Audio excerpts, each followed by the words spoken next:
गोश्त पाक का दीवाना रहता था। वो बच्चों को, सैयदों के बच्चों को बहुत प्यार करता था, और वो सैयद का बच्चा देख लेता, उसको उठाकर खिलाता, उसको चीज़ दिला देता और इस तरह करता था। उसका इंतकाल हो गया, तो वो लोग इकट्ठे हुए थे जो अजीज रिश्तेदार, तो अचानक ये उठ बैठा, तो लोग तो भागने लगे कि ये क्या हो गया। तो इसने बोला कि डरो मत, मैं मरा हुआ ही हूँ, लेकिन हुआ ये कि मेरे गोश्त पाक आ गए, मेरे मुर्शिद आ गए, मेरे पीर साहब आ गए और मेरे को ठोकर मारी कि उठ, तौबा किए बगैर क्यों मर गया, तौबा कर ले। तो फिर उसने गुनाहों से तौबा की, कलमा पढ़ा और फिर सो गया। हमारा हुस्न ज़न है कि जन्नत की गलियों में खो गया। अस्सलामु अलैकुम, कैसे हैं आप लोग? उम्मीद है आप सब बिल्कुल ठीक, सेहतमंद और सलामत होंगे। तो आज हम फिर से सुनने वाले हैं हमारे मीठे मीठे प्यारे प्यारे हरे भरे लाल पीले रंग बरंगी और रंगीले कब्र परस्तों की कुछ अजीब व गरीब कहानियां। तो पेश है पहली कहानी कि गौसे आजम रहमतुल्लाहि ताला अलैह ने फरमाया, एक मर्तबा मैं जामे मस्जिद मंसूर के अंदर नमाज पढ़ रहा था। एक सांप आया और उसने आकर मेरे सजदे की जगह पर अपना मुंह खोल लिया। मैं जब सजदे में गया तो उसको हटाकर सजदा किया, लेकिन उसके बाद वो सांप मेरी गर्दन से लिपट गया। और फिर उसके बाद आप फरमाते हैं कि वो सांप एक मेरी आस्तीन से अंदर दाखिल हुआ और दूसरी आस्तीन से बाहर निकला, लेकिन मैं नमाज के अंदर मशगूल रहा। और उसके बाद जब मेरी नमाज मुकम्मल होती है, मैंने उसको देखा तो वो सांप यहाँ से गायब हो चुका था। गौसे आजम रहमतुल्लाहि ताला अलैह फरमाते हैं कि अगले दिन जब मैं उसी मस्जिद जामे मस्जिद मंसूर के अंदर नमाज पढ़ने के लिए गया तो मैंने एक शख्स को देखा जिसकी आंखें बड़ी बड़ी थी और अजीबुल खल्कत वो शख्स नजर आ रहा था। आप फरमाते हैं मैंने देखते ही उसे पहचान लिया कि ये कोई इंसान नहीं है। जब गौसे आजम रहमतुल्लाहि ताला अलैह उस शख्स के करीब से गुजरे तो उस शख्स ने कहा, वो कहने लगा कि मैं वही सांप हूं जिसने कल आपको नमाज में तंग किया था, और मैं जिन हूं, मैंने बहुत सारे औलिया को इस तरह तंग किया है, लेकिन आप जैसा साबित कदम मैंने किसी को भी नहीं पाया। अबे सांप है वो सांप, तुम्हारी बुआ का लड़का नहीं है कि उसके साथ खेल तमाशे करोगे। सांप है वो सांप, उसमें होता है जहर। अगर तुम्हारी प्यारी प्यारी कहानी सुनने के बाद उसको तुम पे प्यार आ गया और तुम्हें एक प्यार भरी चुम्मी दे दी तो तुम हरे भरे जिंदा कादरी से लाल पीले मुर्दा कादरी हो जाओगे। सांप है वो सांप, उसमें जहर होता है, वो इंसानों के लिए खतरनाक हो सकता है। हदीस शरीफ में आया है कि अगर आपको नमाज के दौरान सांप या बिच्छू दिख जाए तो उन्हें मार दो। उनके साथ फंटरबाजियां नहीं करनी है, उनके साथ खेल तमाशे नहीं करने हैं, उनको आस्तीन में नहीं घुसाना है, उनके साथ खेल तमाशे नहीं करने हैं। हदीस पर अमल करो।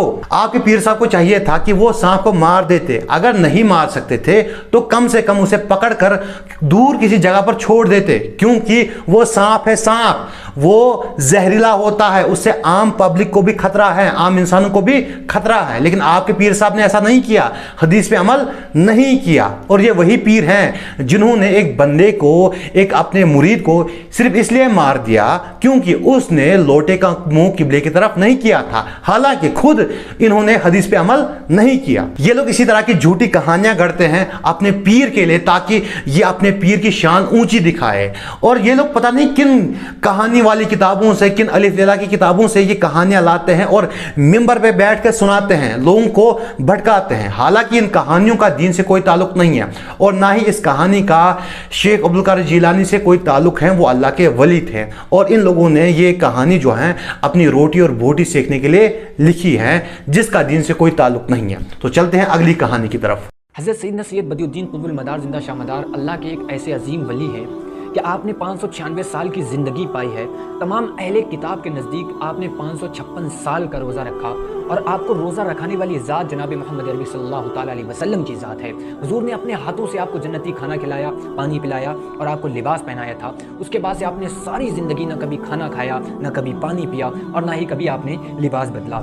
तो जो रोज़े की बात है, जो सबसे अजीम रोज़े रखने वाली ज़ात किसी की है तो वो ज़ात मदार है, वो जिंदा शाह मदार की ज़ात है, जिन्होंने 556 साल का रोज़ा रखा, जिसमें न कभी अफ्तार करी और न कभी सही। देख छोटे, मैं तुमसे उम्र में बड़ा हूँ, इसीलिए बड़ा भाई होने की हैसियत से कह रहा हूँ कि ये कहानियाँ सुनाना छोड़ दे, इसमें कुछ भी नहीं रखा है। अब मैं जानता हूँ क्योंकि तुम्हारी इनकम का मसला है तो तुम मानोगे नहीं, इसीलिए बड़ा भाई होने की हैसियत से और एक मशवरा देता हूँ कि एक काम करो, अभी छोटे हो तो छोटी छोटी कहानियाँ सुनाओ।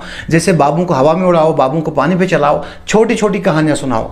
अब जो तुमने बहुत लंबी कहानी फेंक दी है, इसको तो तुम्हारी 7 पुश्ते भी डिफेंड नहीं कर पाएंगे। अभी तुम हलवा खोरी के छोटे से कीटाणु हो, उसके बाद बनोगे तुम कीड़े, उसके बाद बनोगे तुम दिमाग के दीमक जो लोगों का दिमाग चाटता है कहानियां सुना सुनाकर, उसके बाद बनोगे तुम बड़े वाले हलवा खोर। लेकिन उस मुकाम तक पहुंचने से पहले तुम्हें बहुत सारे हलवे खाने हैं, बहुत सारी कहानियां सुनानी है, बहुत सारी मज़ारात पर माथे टेकने हैं। अब तुम शुरुआत में ही ये लंबी लंबी कहानियां सुनाओगे और हमारे हत्थे चढ़ जाओगे तो भाई तुम्हारा फ्यूचर तो शुरू होने से पहले ही खत्म हो जाएगा। इसलिए कहता हूं कि छोटी छोटी कहानियां सुनाओ। और हाँ, स्ट्राइक मत देना, क्योंकि तुम मदारी लोग जो होते हैं वो स्ट्राइक बहुत देते हो। नबी सल्लल्लाहु अलैहि वसल्लम ने फरमाया कि मेरी उम्मत की उम्रें 60 से लेकर 70 साल के दरमियान है और कम ही लोग होंगे जो इस हद को पार कर पाएंगे।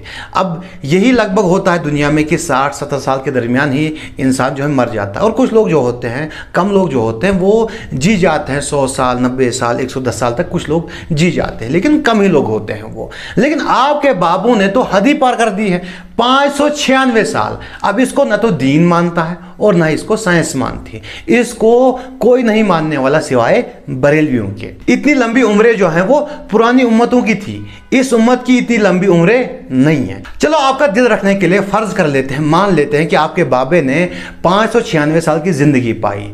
अब 596 साल आपके बाबे ने कौन से झंडे गाड़ दिए, क्या किया उन्होंने 596 साल? ना तो उन्होंने इस्लाम के लिए कोई जंग लड़ी, ना ही उन्होंने कोई ऐसी किताब लिखी जिससे मुसलमानों को फ़ायदा हो, ना ही उन्होंने कोई कुछ ऐसा ईजाद किया जिससे इंसानियत को, मुसलमानों को कोई फ़ायदा हो। कुछ भी नहीं किया। 596 साल आपके बाबा ने वेस्ट कर दिया। अगर अंग्रेज़ों के किसी बाबा को 596 साल की ज़िंदगी मिल जाए, जैसे न्यूटन या फिर आइंस्टाइन, तो जानते हो उन्होंने बहुत कुछ ईजाद कर लिया होता। लेकिन आपके बाबे ने कुछ भी नहीं किया, और ऊपर से आपके बाबा ने 556 साल कुछ खाया ही नहीं। मतलब इतना लंबा रोजा रखा, मतलब यार इतना लंबा कौन फेंकता है? यहां कोई आपका बाबा 3-4 दिन भूखा नहीं रह सकता, और आपके एक बाबा ने 556 साल का रोजा रखा। नबी सल्लल्लाहु अलैहि वसल्लम ने पैदर पे रोजा रखने से मना फरमाया, जिसे सोमे विसाल कहते हैं, यानी कि एक ही सहरी पर 4-5 रोजे रखना। जैसे कि मैंने आज सहरी की, कल भी सहरी नहीं करूंगा, इफ्तार नहीं करूंगा, परसों भी सहरी नहीं करूंगा, इफ्तार नहीं करूंगा। तो सहाबा ने इरशाद फरमाया कि आप तो रखते हैं, तो आप अलैहिस्सलाम ने इरशाद फरमाया कि तुम में से कौन मेरी तरह है, मुझे अल्लाह खिलाता भी है, पिलाता भी है। सहाबा से कहा गया कि आप ये रोजे नहीं रख सकते। हालांकि सहाबा ने रखे भी हैं, लेकिन उनको मुश्किलात पेश आती थी, इसीलिए मना फरमाया गया कि ये रोजे ना रखे। लेकिन आपके बाबे तो 556 साल रोजा रखते हैं, जहां पर सहाबा से कहा गया कि आप सोमे विसाल ना रखें क्योंकि इससे आपको मुश्किलात पेश आती हैं, वहीं पर आपके बाबे 556 साल के रोजे रखते हैं। हालांकि सहाबा इस उम्मत के सबसे बड़े वली हैं, अगर वो नहीं रख सकते तो आपके बाबे कैसे रख सकते हैं? चलते हैं अगली कहानी की तरफ। रंजीत सिंह का दौरे हुकूमत था। रंजीत सिंह का दौरे हुकूमत था और एक हिंदू के बाजू में एक बदअकीदा रहता था। हिंदू की बीवी बड़ी खूबसूरत और हसीन थी, जमील थी। वो बदअकीदा ने उस हिंदू की बीवी को देख लिया और देखने के बाद उस पर फरिश्ता हो गया। वो दिमाग लगाने लगा कि किसी भी तरह से इस हिंदू की बीवी के साथ मैंने अपनी नस्सानी ख्वाहिश को पूरी करना है। तो उस हिंदू की बीवी से उसकी आंखें लड़ गई और उसको पाप का दिल चाहा। तो मौके की तलाश में था वो, लेकिन फिर ये हुआ कि उसको मौका नहीं मिला गांव के अंदर। तो इत्तेफाक से वो मियाँ बीवी दोनों जा रहे थे, उसके मैके पहुंचाने के लिए उसका शौहर जा रहा था। गरीबी का दौर था उस वक्त, तो लोगों के पास इतना माल नहीं था। तो फिर ये हुआ कि वो दोनों चले जा रहे थे। इसको जब खबर मिली तो खबर मिलने के बाद इसने सोचा कि फायदा उठाना चाहिए। ये इनके पीछे घोड़ा लेकर के चला गया, उसके शौहर से कहा कि चलो घोड़े पे बैठ जाओ। उसने कहा नहीं, मेरी बीवी साथ में, मैं कैसे बैठ सकता हूँ? कहा दोनों बैठ जाओ। कहा नहीं, मैं नहीं बैठ सकता मेरी बीवी को लेकर के। तो बीवी को कहने लगा कि तुम बैठ जाओ। उसने कहा नहीं, मैं नहीं बैठ सकती। आखिरकार ये हुआ कि जब बहुत इसरार किया, शिद्दत की, डराया धमकाया, तो उस औरत ने कहा कि मैं और मेरा शौहर तुम्हारे घोड़े पे जरूर बैठ जाएंगे, लेकिन एक शर्त है, तुम जमानत दो कि हमारे साथ बुराई नहीं करोगे, हमारे साथ गलत नहीं करोगे, बदनियती तुम्हारे अंदर नजर आ रही, बदनियती नहीं करोगे। उसने कहा किसकी जमानत दूं, यहां तो कोई है नहीं।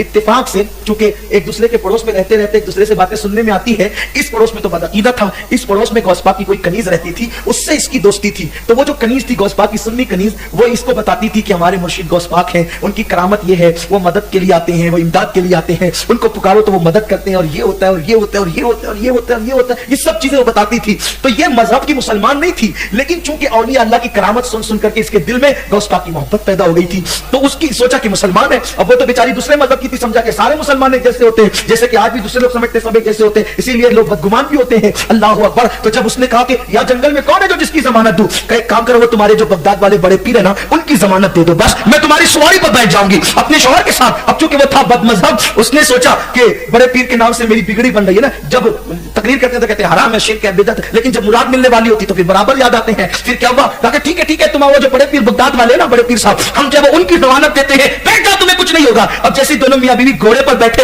इसने निकाली तलवार और तलवार निकाल करके इसके शौहर को कत्ल कर दिया। जैसे शौहर को कत्ल करके उसकी लाश गिराई और घोड़ा दौड़ाने लगा। जब घोड़ा दौड़ा रहा था तो वो पीछे मुड़ मुड़ कर देखती थी, पीछे मुड़ मुड़ कर देखती थी, पीछे मुड़ मुड़ कर देखती थी। उस बदबख्त ने कहा, ए लड़की तू पीछे मुड़ मुड़ कर किसे देख रही है? तो उसने कहा, बगदाद वाले बड़े पीर साहब को देख रही है। कहा कि वो अब्दुल कादिर, उसको मरने हुए तो सदियां बीत गई है और वो तो बगदाद में कब्र में है, वो तेरी क्या मदद करेगा? वो तेरी क्या कहा, कुछ भी हो, तूने उनके नाम का लेकर के मुझे बिठाया था, मदद तो मेरे बड़े पीर ने करना है। उसकी जुबान से ये जुमले निकले थे, हिंद का इतिहास गवाह है, हिंद की तारीख गवाह है। दो बुर्का पोश, दो नकाब पोश को उसने फौरन सामने देखा, उन लोगों ने घोड़ा रोक दिया, उस लड़की को नीचे उतारा और उस बदबख्त को कत्ल किया। और उसके बाद उसने कहा, बेटी आगे बढ़। उसके शौहर के पास गया जो सर कटा हुआ था, सर को जोड़ करके कहा, कुम बिस्मिल्लाह। उसका शौहर जिंदा हो गया। वो घोड़ा लेकर के दोनों मियां बीवी जब आए तो रंजीत सिंह के वो के कचहरी के अंदर वो मुकदमा उसके रिश्तेदारों ने दायर किया कि ये घोड़ा तो फुला का है, ये मियां बीवी घोड़ा लाए कहां से, हमारा आदमी नहीं नजर आता, इन्होंने कत्ल किया, हमारा आदमी चाहिए हमें। जब कचहरी में मुकदमा आया तो मियां बीवी ने कहा, ये तो बात है, लेकिन हमने उसको कत्ल नहीं किया, कत्ल तो किसी और ने किया। तो ये बात कैसे मान लेंगे? तो कहा कि अपने गांव में जो गुल मोहम्मद मजजूब है ना, मजजूब, वो जो दो पुरका पोश आए थे उनमें से एक आवाज उसकी लगती थी, उस मजजूब की। उस मजजूब को पकड़ के लाओ, वो शायद बात करे। तो हजरत गुल मोहम्मद मजजूब को जब पकड़ के लाया गया तो उन्होंने पूरा वाकया बयान फरमाया। कहा कि एक तो गौस पाक थे और एक तो मैं था, इसकी इमदाद थी। मुझे ये बात समझ नहीं आती कि अगर आपके बाबे हिंदू मुरीदियों के लिए और हिंदू मुरीदों के लिए कब्र से निकलकर उनकी मदद कर सकते हैं, मरने के बाद उनकी मदद कर सकते हैं, तो फिर यही बाबे फ़लस्तीन में मुसलमानों की मदद क्यों नहीं करते? यही बाबे मस्जिद अक्सा के लिए क्यों नहीं लड़ते? क्यों नहीं? आखिर क्या वजह है? अगर यही बाबे हिंदू मुरीदियों के लिए और हिंदू मुरीदों के लिए कब्र से निकल सकते हैं तो फिर इनको तो चाहिए कि मुसलमानों की मदद करें, लेकिन ये नहीं करते। आप इन बाबों की मज़ार पर चादर चढ़ाते हैं, आप इन बाबों की मज़ार पर नजर न्याज पेश करते हैं, आपने अरबों और खरबों रुपए जो हैं इन बाबाओं पर निछावर किए हैं, लेकिन आज तक आपका कोई एक बाबा भी फ़लस्तीन नहीं गया, आज तक आपके किसी बाबा ने मुसलमानों की मदद नहीं की। आखिर वजह क्या है? कल तक इनके यही बाबे 1965 में बम कैच कर रहे थे, यही बाबे 1965 में लड़ रहे थे, लेकिन जैसे ही 71 आया और पाकिस्तान जंग हारने लगा तो इनके बाबे गायब हो गए और पाकिस्तान जंग हार गया। अगर आपके बाबे पाकिस्तान के लिए लड़ सकते हैं तो फ़लस्तीन के लिए क्यों नहीं लड़ते? मस्जिद अक्सा के लिए क्यों नहीं लड़ते? आपने तो अरबों और खरबों रुपए इन बाबों पर निछावर किए हैं, लेकिन आज आपका कोई बाबा आपके काम नहीं आ रहा है। आप खुद ही कहते हैं कि जब बाबे जिंदा होते हैं तो कम पावरफुल होते हैं, कम उनकी शक्तियां होती हैं, लेकिन जैसे ही उनका इंतकाल हो जाता है तो वो शक्तिमान हो जाते हैं, वो सुपरमैन हो जाते हैं, उनमें शक्तियां आ जाती हैं, उनकी शक्तियां जो हैं बढ़ जाती हैं। वली जब तक जिंदा रहता है वो तब भी मदद करता है, जब कब्र में चला जाए अल्लाह की अता से तब भी करता है, लेकिन दुनिया में रह के वो मदद थोड़ी करता है, कब्र में जाके ज्यादा करता है। इसराइल की जितनी फौज हैं उससे दुगने तो आपके इंतकाल शुदा बाबे हैं जो इंतकाल कर चुके हैं, तो वो क्यों नहीं आते कब्रों से निकलकर और आपकी मदद करते हैं, मुसलमानों की मदद करते हैं और मस्जिद अक्सा जो हैं उसको बचाते हैं? लेकिन क्या वजह है? मतलब कोई वजह तो होनी चाहिए ना, लेकिन ये कादरी हजरात जो हैं इस सवाल का जवाब नहीं देते। खैर, आज की वीडियो यहीं तक थी। अगर आपको वीडियो पसंद आई हो तो वीडियो को लाइक कर सकते हैं, चैनल को सब्सक्राइब कर सकते हैं और वीडियो को ज़्यादा से ज़्यादा शेयर कर सकते हैं। मिलते हैं अगली वीडियो में। अस्सलामु अलैकुम।